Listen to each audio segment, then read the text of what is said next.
And anyone that joins the meeting following the recording being on, you may hear me repeat that statement. Just by law, you do have to let people know you're recording them. My name is Erin Fisher. I'm the Technology Integration Facilitator for the East Bridgewater Public Schools, and my role is to help teachers and students integrate technology into instruction. So I'm here tonight to offer my support with any questions related to the integration of technology in your home learning environment. The purpose of the evening tonight is to assist with those types of questions. If you have a device-related question, you can find a form on the distance learning website, which I'll show, where you can fill out a Google form that will alert those in charge of that area of any issues you're having with a school-issued device.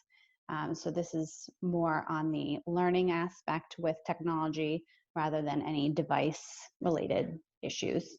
So with that being said, we do have just a few with us tonight, but that's great. We want to be able to help you. So normally I would show you a few areas where you can locate some resources, but in the event that you have questions, there is a chat box on this meeting where you can post questions, and then we'll also open it up to some questions as well if you have a question for the group. On here tonight with us, you can see if you want to wave when I introduce you. We have Dr. Williams and Superintendent Legault on the call with us this evening, as well as our business administrator, John Shea. We also have Kate Byrne, principal of Central Elementary School, Ms. Tallis and Ms. Bieberman, kindergarten and second grade teachers, Mrs. McPartland, curriculum facilitator for the East Bridgewater Public Schools, and we also have Mr. Kavanaugh and Mr. Lamacchia. They are both in IT and can offer support where we may need it this evening.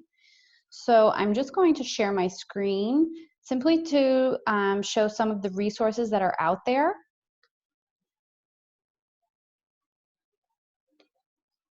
Give me one moment to share my screen. And I'm hoping you can see my screen at this point. You may see something where it says Zoom. If you go to our web page, and sorry, I'm getting some that need to be admitted to the meeting while we're rolling. Those that are admitted to the meeting, I am letting you know that we are recording this meeting. If you go to ebps.net, you will notice this button on the main screen. If you click this button, it will bring you to what we're using as a distance learning resource right now. If you click your three lines here, you will notice a variety of resources for you. One of the resources that you will primarily be using is the Central School Distance Learning page. However, there is other information on this web page if you need it, including the Parent Frequently Asked Questions section. Here you will find a Google form if you're having any school device-related issues that you are welcome to fill out. There is some information about coronavirus and how it will impact our students, and some parent information there if you need that. And then we have, of course, all of the great free subscriptions and enrichment activities located here. Under digital learning resources, we have many of the programs that students are used to using in the classroom, dependent upon their grade level, that you can find here. And probably most importantly for a Central School student, we have the Central School Distance Learning page that Central School has developed for all of their students. On this page, you will find a button for each grade level that you can go to, as well as Title I assistance, the tournament of books right now, and social emotional resources. Are there any questions related to the website as it stands? And you can feel free, please, to unmute if you would like to ask a question at this point. I can unmute everybody. You can mute yourself if you so wish. Does anyone have a question in regards to the distance learning website?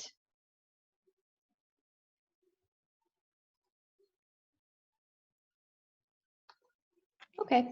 Nope. I'll wait a moment.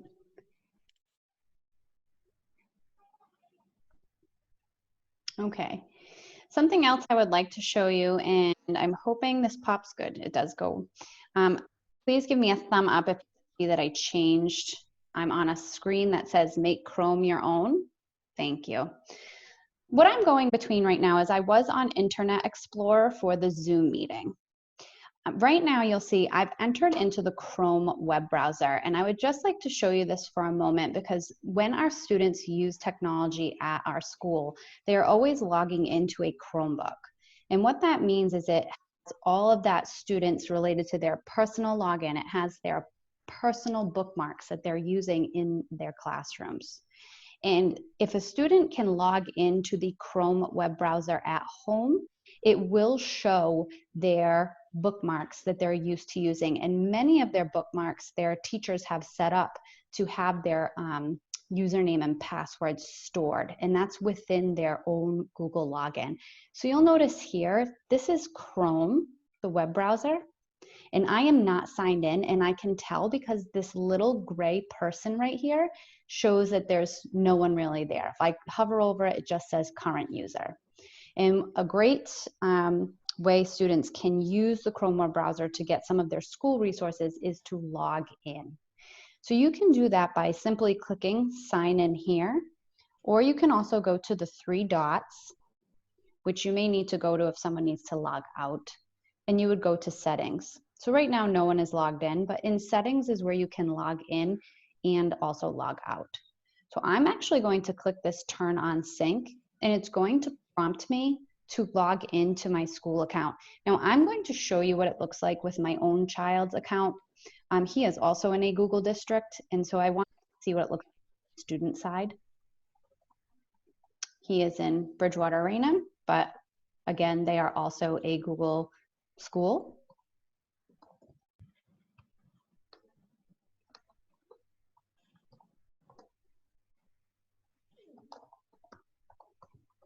And when he signs in, you will notice his bookmarks. It's going to ask first if I want to link his data. I'm going to click link data. And you will notice his bookmarks for school. And I'm also going to click yes, I'm in. Yes, I'm in. And his bookmarks for school will appear. And what this means is that his filtering system is now also in play. So if he tries to go out onto YouTube and watch something, the school filter is working, which is great. So he has all of his bookmarks here, which he can get to, and his bookmarks do hold his login information. So if he goes to his Read Theory account that his teacher uses, it will have his login information right there. And so this is a great resource, especially if your students were used to using some bookmarks in class like Lexia. Lexia is most likely up above, as well as other valuable classroom bookmarks that your children are used to using. And their login information may even be stored. Now, very important, especially if this is in a household where you're sharing a device, you need to make sure that the student logs out of Chrome as well. Now, if it's on a Chromebook, they simply just need to log out of the Chromebook. But if it's on a PC like I'm on now, they're going to need to make sure they log out of that Chrome web browser. So they would hit the 3 dots again, into settings, and they can turn this off. And you'll notice all the bookmarks go away. Those little extensions that were up here are gone, and the user is no longer logged in. And that's a proper way to log in and out of the Chrome web browser, which means that whoever the email or any of their information.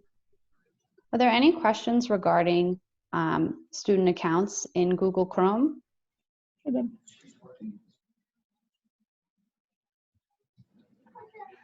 Okay. Did you guys eat anything? Do you want me, there's those pork chops if you want to heat them up and some noodles and rice and stuff. Okay, I'm gonna come off sharing my screen. We had McDonald's, sorry, you want me to buy you McDonald's?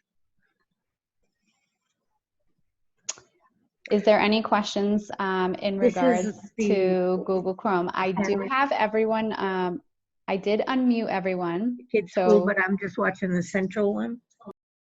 there we go. Does anyone have any questions in regards to the distance learning website that they can access with Central School, logging in and out of Google Chrome? Okay, I'm going to open it up.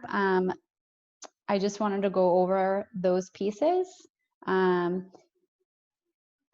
anyone, Ms. Bieberman, is there anything you would like to add in terms of second grade and accessing second grade at all? No, I believe we all also linked things through parent emails and in our Google Classrooms, but the distance learning website with all the grades in one place is probably the easiest access to our plans as well. Ms. Tellis, do you have anything you would like to add? I would say the same thing. Everything is on the distance learning website for kindergarten. Mrs. Byrne, would you like to add anything? Well, I would just like to thank everybody for tuning in tonight, and hopefully they find our webpage easy to navigate by grade, and then all the lesson plans should populate for the week, and there are hyperlinks so they can, it will take them to different places and to different assignments, but hopefully they find it easy to use. And if not, we'd love feedback, obviously. We're looking to improve what we're doing all the time. Mrs. McPartland, would you like to add anything for curriculum resources? No, I think Central School has done a great job of highlighting all the resources they're currently using. But of course, if any questions come up, feel free to email me. And on the teacher side, I'm here mostly to support them and getting everything out to you. And again, if there's any device-related issues, that can be found on the parent FAQ section of the distance learning website. There is a Google form there for that piece. Is there anything anyone else would like to add?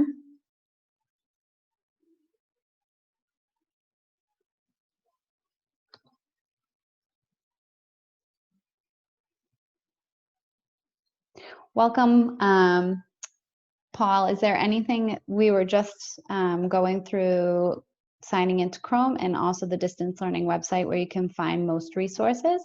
Is there anything that you would like to ask at this time?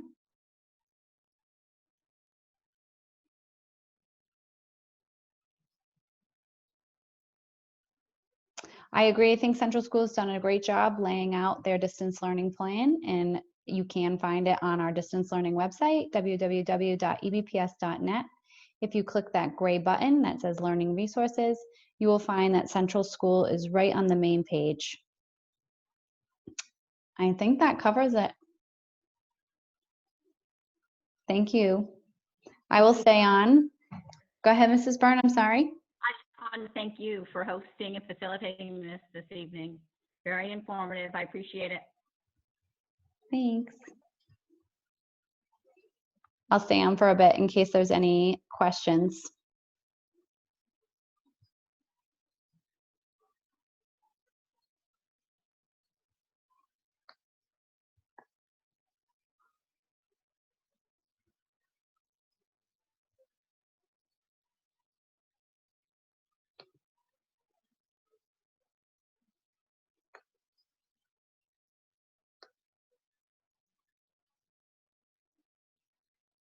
Okay, and anyone can refer back to this recording as well. We will have this recording of this meeting and post it, so that way parents and community members can refer back to it if they need to. And that's about it. Not too many questions this evening, so it was a nice short meeting. Thanks, Erin. Thank you. I'll end the meeting. Thank you. Thank you. Thank you. Thank you. Good night. Bye.